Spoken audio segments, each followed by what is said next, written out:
കഠിനമായി ഈ സ്വാതന്ത്ര്യത്തിനു വേണ്ടി അധ്വാനിച്ചു നമ്മുടെ രാഷ്ട്രപിതാവ് മഹാത്മാഗാന്ധി.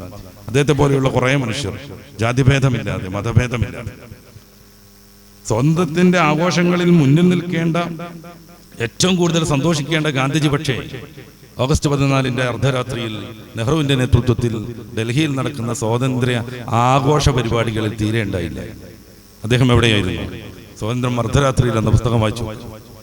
ബംഗാളിൽ വിഭജനാനന്തരം ക്രൂരമായി പീഡിക്കപ്പെട്ടുകൊണ്ടിരിക്കുന്ന മുസ്ലിങ്ങൾക്ക് വേണ്ടി നിരാഹാരിക്കുകയായിരുന്നു.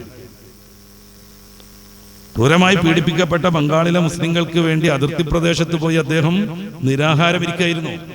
സ്വാതന്ത്ര്യ ആഘോഷത്തിന്റെ മുന്നിൽ നിന്ന് നയിക്കേണ്ട അദ്ദേഹത്തിന് പക്ഷേ ആ പരിപാടിയിൽ കൂടുന്നതിനേക്കാൾ പ്രാധാന്യം എൻ്റെ രാജ്യത്തിലെ പാവപ്പെട്ട ഒരു വിഭാഗം ക്രൂരമായ പീഡനങ്ങൾ അനുഭവിക്കുന്നു, അവർക്ക് വേണ്ടി നിരാഹാരമിരിക്കണം എന്നതായിരുന്നു അദ്ദേഹത്തിന് വലിയ സ്വാതന്ത്ര്യമായിട്ട് തോന്നിയത്.